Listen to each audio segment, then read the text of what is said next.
All right, Dave, I'm excited about today's episode. So many people who are part of the Journey 66 community are interested in writing about their family history.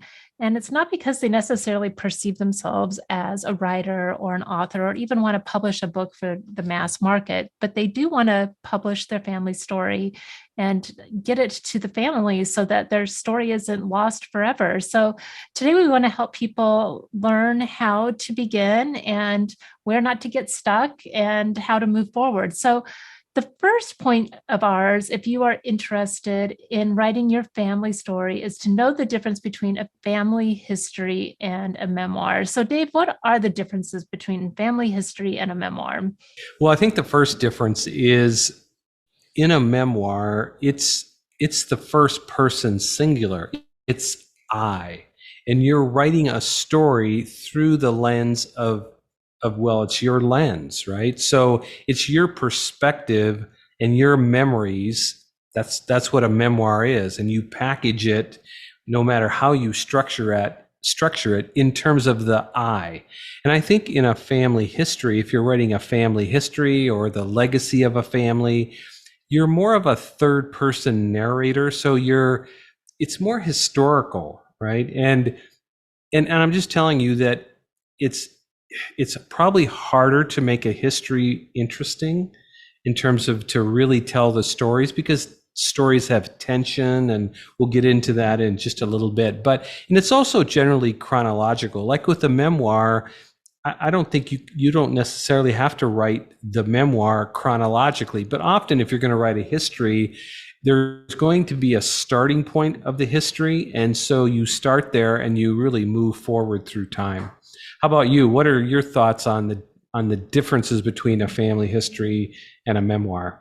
Well, when we talk about memoirs, we often talk about there needing to be a meta narrative. And what we mean by that is that there is a theme that ties all of your stories together so that you're selecting really specific stories that relate to a specific idea or a specific theme.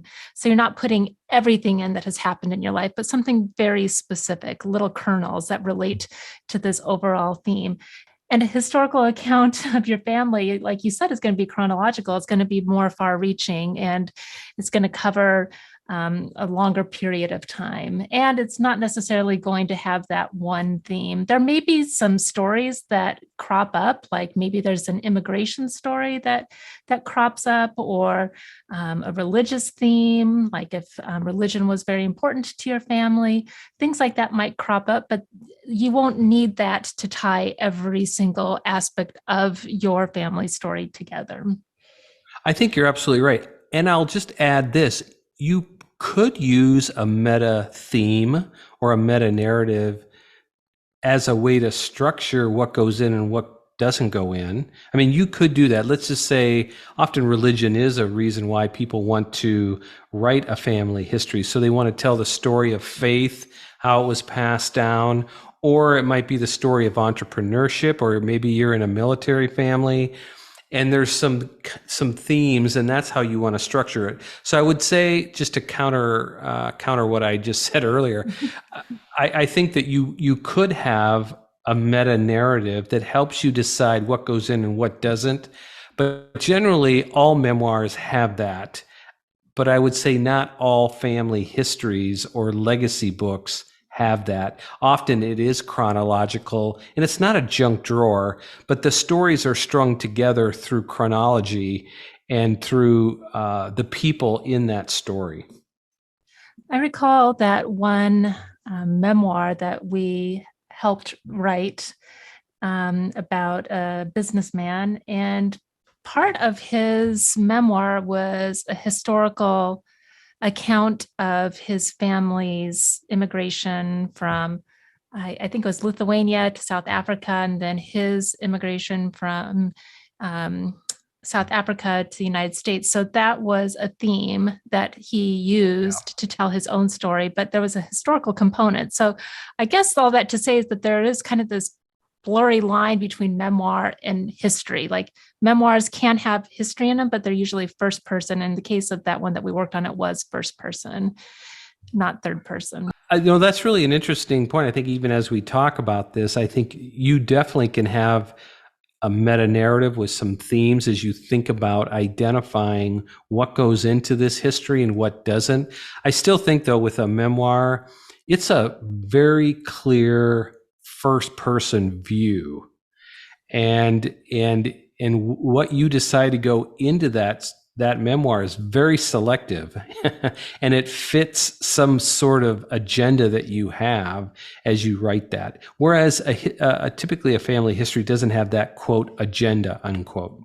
So, Dave, here's a question for you, and I don't know if you can answer it on the spot, but I'm going to ask it anyway. So, if you were to write your family history, what would you include? What would the primary stories be and how would that be different than if you wrote a memoir about your own life? What would maybe the meta narrative be? That might be helpful if you could explore that on the spot.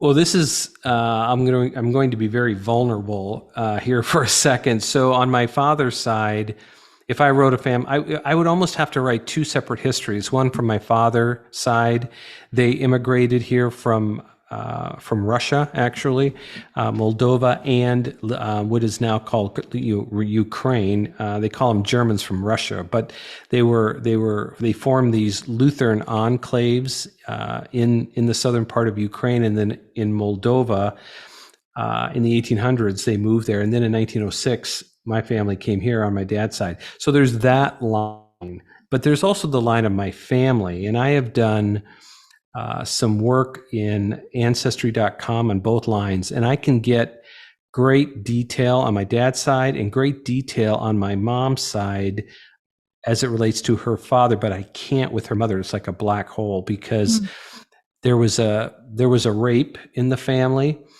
and so you can only go back so far, and it's amazing how nothing it's the biggest black hole I've ever run into in terms of research. So, so a family history with my mom would probably start with her mother and her birth, maybe my grandmother, or maybe even with just my mom and her, her persistence. And there's just so many wonderful things about my mom, her education and her music, and she has such a wonderful history. But it's not as far back. So I do think, we're talking about this, and maybe we'll get to this also later. There is a starting point. You have to kind of pick a starting point.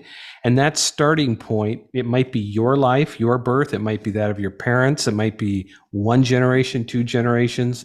But you generally have to pick a starting point. There are some people that have histories, obviously, back into Europe, and, they can track it practically to the Ming Dynasty, right? I'm being facetious here, but most of us can't. So you do have to kind of what's the starting point? Does that make sense? So with my dad's side, it would be 1906 probably. And with my mom's side, it might be with her because there's just not a lot of information prior to her life.